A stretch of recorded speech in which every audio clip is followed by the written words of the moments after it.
Nshuti bakunzi ba mwarimu Beni nongeye kubasuhuza aho mugiye muherereye mu mpande zose z'isi, mbahaye ikaze muri kino kiganiro. Ndabizi ko mudahwema gukora share, subscribe ndetse na comment nkuko bisanzwe. Nshuti bakunzi bavandimwe nongeye kubasuhuza kandi mbahaye ikaze muri kino kiganiro aho mugiye muherereye mu mpande zose z'isi zitandukanye, mudahwema gukurikirana ibiganiro bya mwarimu Beni nkuko bisanzwe, mukora like, share na subscribe. Ubu turi saa 3 zuzuye z'ijoro, muramva ko nagiye manura ibiganiro gutyo. Ubu rero nkuko bisanzwe nshuti bavandimwe, reka mbere yuko dutangira insanganyamatsiko reka manze mbaririmbira akaririmbo nabateguriye, ngaruke ngira icyo mbabwira, ariko kandi sinaje ndi jyenyine.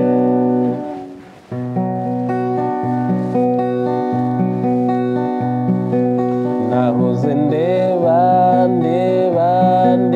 ubwiza bwawe kureta, nasanze usa na bike kureta. Ngwino ndebe, ngwino ndebe, ngwino ubwiza bwawe, ubwiza bwawe. Nahoze ndeba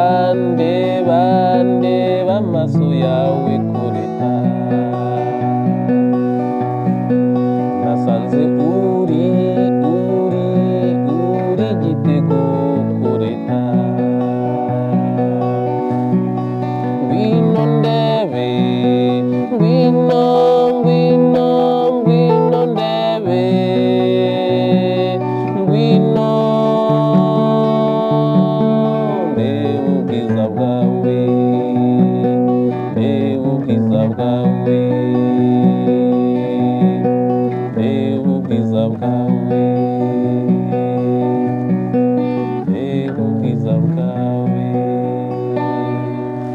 Ndabashuhuje rero abantu bose bitwa bakoreta muri kino kiganiro, aho muri hose mugende munogerwa nyine n'ibiganiro namba nabateguriye, kandi mugubwa neza mu buzima bwanyu, n'ibyo mukora bibanezeza, niba mukora bikagenda, atari nk'abakora bikanga bitewe n'imisoro, bitewe n'ubujura bwa MTN, mu bisabikaze, bitewe n'ibindi byose.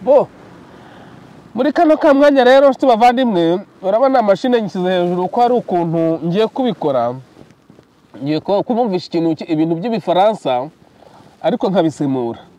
Ni ijambo ry'umuntu Kayibanda Grégoire, wahoze ari perezida wa Repubulika y'u Rwanda.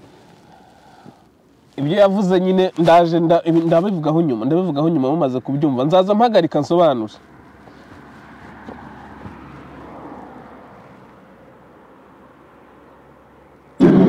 Est-ce que vous craignez beaucoup les terroristes de l'extérieur, ce qu'on appelle les Inyenzi? Ese mutinya agatsiko k'iterabwoba ko hanze y'igihugu bita inyenzi? Pas spécialement. Ntabwo tugatinya habe namba. Ils ne sont pas très nombreux ou bien?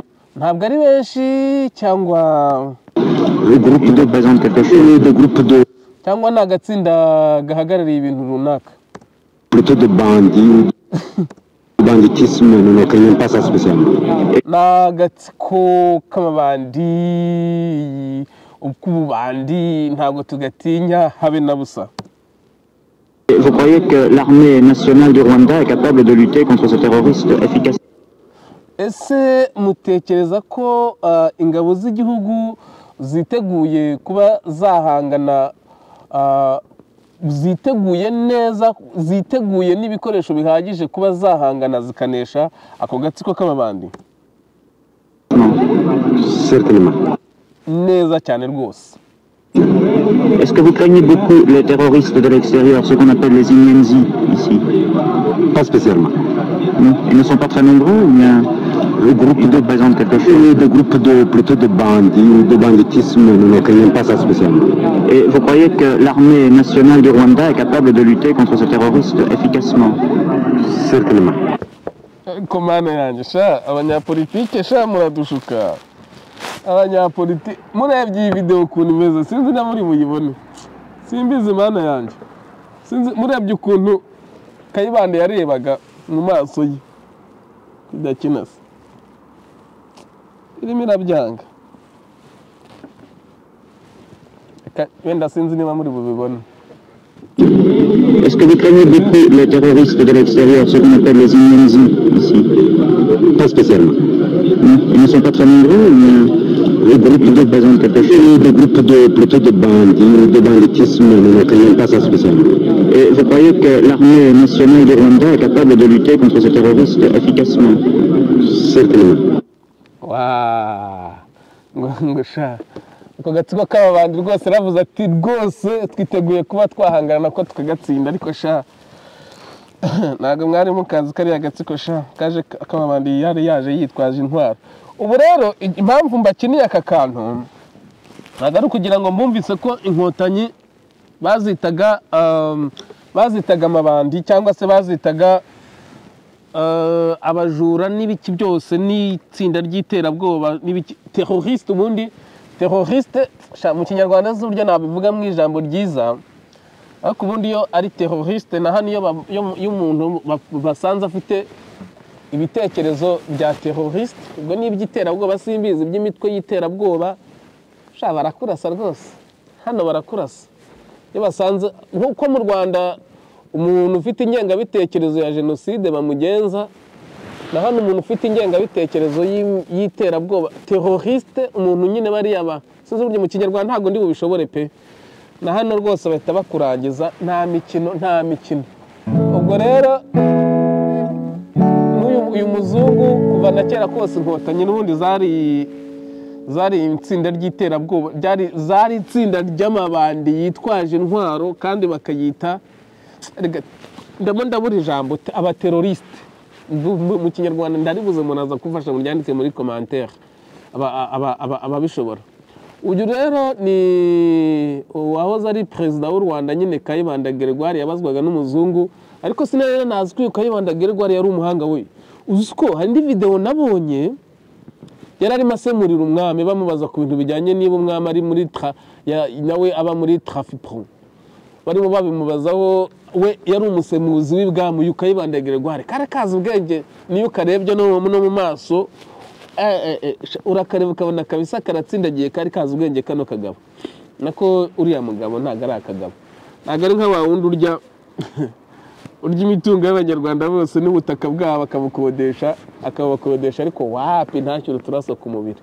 Bavandimwe rero maze gukoresha iminota 8 muri aka kantu mu by'ukuri nta bitekerezo byinshi naje mfite ariko nagira ngo nkabumvishe namwe mwumve uburyo abanyapolitike b'icyo gihe bashukaga abaturage babo bityo bifungura amaso abanyapolitike b'uyu munsi kuko FPR ntabwo ariyo n'ubundi yazanye umuti w'ibibazo byo mu Rwanda nayo mpamya ko 100% ibahuma amaso ikababwira ibitabaho nk'uko uyu nguyu yabivugaga. Ako karagaciyemo bikaza ndamurusha kandi mu kanya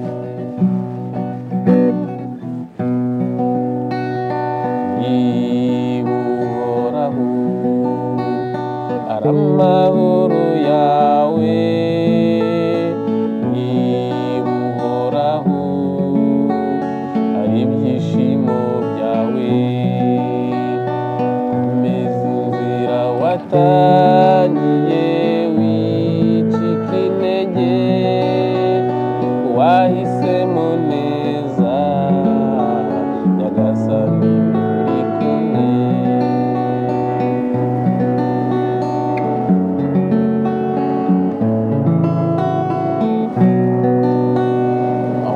Ako nta kandi rero reka ndamwumvisha kandi ndumva atari ngombwa kuko nzamura mashine uko amashusho yako nabonye atagaragara neza ndakabumvisha ariko pardon kagiye gukina we kagiye gukina aha nkabumvishe nako murahita mwibwira uwo ari we muramuzi, ni umusitari mu Rwanda, umusitari rwose ukomeye cyane kandi abizi muramwemera. Ndaje mwumve, twagiye. Icyo basaba abantu bazasigara hano nuko mutazasigara murebera nk'abarebera futuboro kuri televiziyo. Ngo mu buryo bwa yuko bari abantu bajyanye n'ubundi ko twari twababwiye. Twe tugiye guharanira ko ibintu biduka mu gihugu. Ntabwo ko ubutegetsi buharanirwa batavuga ku isahani. Ntabwo ubutegetsi twabuharanira twicaye hano i Burayi cyangwa twicaye muri Canada cyangwa twicaye muri Amerika. Tugiye mu Rwanda kuko n'ubutegetsi buri, tugiye mu Rwanda kuko n'abaturage bari, tugiye mu Rwanda kuko nako hari ibibazo bigomba gukemurwa kandi bigakemurwa n'abantu. Voilà. Mwamwumvise ni Madame Ingabire Victoire yari Montreal muri Canada, arimo yitegura kuza mu Rwanda, arimo avuga tugiye kurwana. Yaje nawe abizi ko azafungwa, ariko aravuga ati tugiye kurwana, tugiye guhangana turahe ibibazo biri, mbese tugiye kurwanira ubutaka bw'ibibazo. Ati ntabwo ubutegetsi twafata turi Burayi, ati ntibibaho rwose, kandi koko nibyo ngewe ibavuga ngewe abavuze ndabyumva kandi anabishyigikira. Ntabwo abantu bari Burayi mushobora kuzafata ubutegetsi. Niyo mpamvu nyambabwira ko Padiri Nahimana Thomas nawe akwiye kumanuka akajya mutera ingabo mu nkokora, usibye ko bose n'ubundi babafungira rimwe. Murabizi kuva na kera kose kariya karagatsiko k'ababandi yitwaje intwaro na Evode uri ku butegetsi arabivuga. Nawe ejo hari ikiganiro cye arakantu ke nzabumvisha ko nta mwanya mfite, iminota ibiri kunshirana nzakabumvisha ejo. Ngayo nguko rero, ngayo nguko bavandimwe muri mu Rwanda, ntabwo ubuyobozi ubutegetsi buriho ari kamara ku buryo abana batoya bashobora kumva ko nta bundi buyobozi bwigeze bushobora. Kuko n'uyu Kayibanda ku gihe cye yarashoboye kandi abaturage be baramwizeraga, bakumva ko agatsiko k'ababandi yitwaje intwaro katazaza ngo kabarase ngo kice abanyarwanda kabicisha udufuni, gashaka gufata ubutegetsi. Kaje kubufata kandi koko kabugezeho.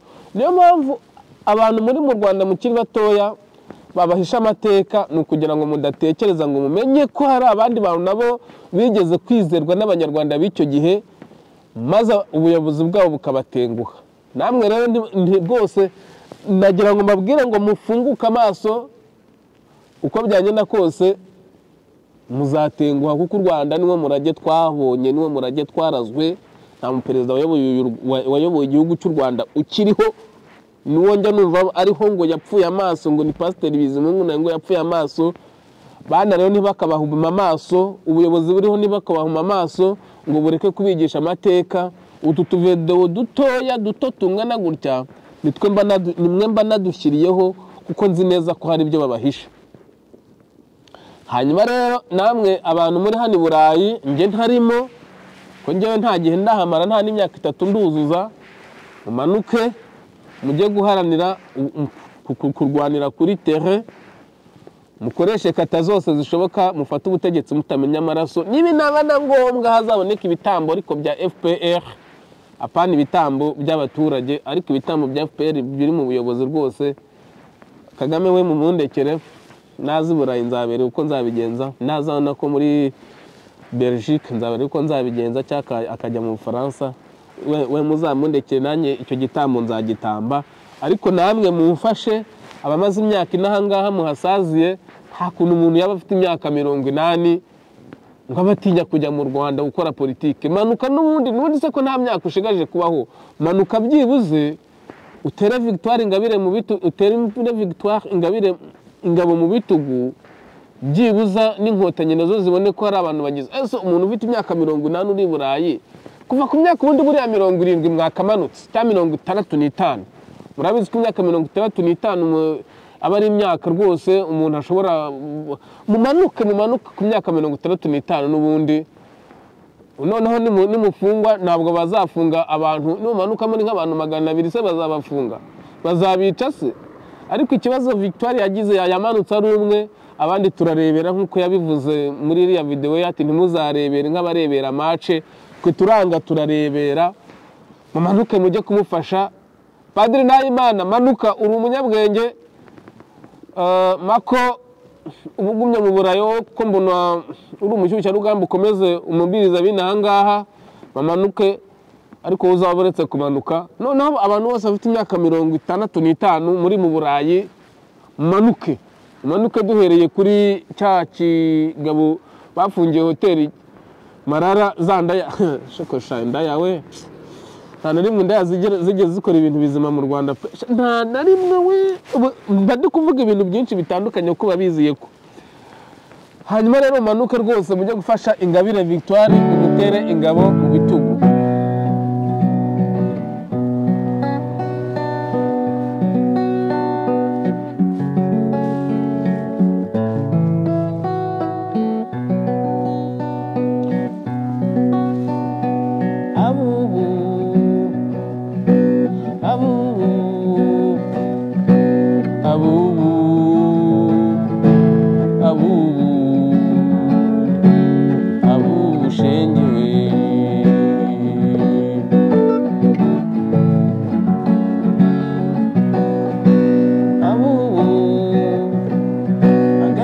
kamabandi yitwaje intwaro anyaza abanyarwanda hari akavideo ejo nzabakina ka Evode muzakumva mana yanjye ariko ndabona mfite iminota ine subu wagakina we reka mbanze nk'abakinire nyezo zagasubizamo ngaruke mukumvesha mukumvukura mugabo kari kuri telefone ntago nagashyize kuri machine mwihangane ubwo nta kunde uko telefone byansaba kujya gucomeka nuza bluetooth hanyuma ndabona sigaje iminota 3 reka mbashimira ahantu hose mugiye muherereye uyu munsi naje nta bintu byinshi mfite byo kubabwira niko biba bisanzwe kuri uyu munsi muzabigenzure murebe mba mfite utuntu twinshi umunsi wose bituma rero ntabona ibintu bitekerezo ariko ntibivuze yuko mu ncamake ibyo mwumvise bitari ingenzi mu byumvishe n'abana kugira ngo bareke kwiringira FPR ngo bumve ko ari bwo butegetsi bwiza bwo mu Rwanda bwabayeho hari ubundi bwabo banjirije bwizezaga abaturage bitangaza numva no kuvuga ngo u Rwanda kuva rwaremwa FPR imaze imyaka 31 mu yindi myaka yagiye ibaho n'abami bose bagendaga batenguha abanyarwanda ntago rero Kagame kagonyori unywa amata ntanahage ariko muri uriya mugabo yakunda agatabi umuntu ubuzima bwe umuhaye itabi ukamuha ka kafe n'ibyo ibindi byabirangiye n'umugore ntabwo ntacyo yaba n'umugore ukamumwima niyo mpamvu nkeka ko uyu mugore we nawe ajya kwisayidira ahantu uriya rwose bamuhaye agaka ka kofi ukamuha isegereti nta kindi ubundi ukamuha ahantu azajya ajugunya ivu bagita ngo ni sinzi ukuntu bakita agacira hari simbizi akajya ashyiramo ivu ibindi ntuzabibabaze hanyuma rero rwose bana batoya mukure mwumva ko ngiye ntabwo ndi hano kubabeshya ingoma ya Habyarimana nziho gakeya twari ibipinga turi abahutu abatutsi ariko tubanye neza FPR abatutsi baturutse mu gihugu cyo hanze baturutse Burundi n'abaturutse mu Rwanda nibo baje baduteza umwiryane ariko ntibivuze ko abarundi bari mu Burundi n'abanyarwanda bari mu Rwanda dufitanye ibibazo ahubwo abanyarwanda baturutse Burundi muri genocide abo ngabo nibo bafitanye ibibazo nanone n'abarundi basigaye mu Rwanda urebe igisekeje mana wanyu iminota irashira ndeka ngasobanure abatutsi b'abarundi baturutse i Burundi bakaza kuba mu Rwanda abo sinabacika cumu abo bafitanye ibibazo n'abatutsi bo mu Rwanda bakongera bakagirana ibibazo n'abatutsi bene wabo basize i Burundi urumva baremenye inzigo idashira ni nabo batandukanyije abanyarwanda n'abarundi kubera iyo ntuza kubera ku kaduruva kubera ubwo bugoryi bwabo no kutanyurwa kwabo amasegonda iminota irashira ngero ndabona sigaranya amasegonda agira muri 20 nangahe reka mbasabe gukora subscribe nanone share wenda muyihorere ariko like mubyo mukora byibuza nimbona views n'ibihumbi 2 ntibuzambonera like igihumbi. Like ntigurwa, like ntigora, like ntikontororwa, comment nayo warahinduye email ntibayikontorora. Imana ibane namwe. Amen.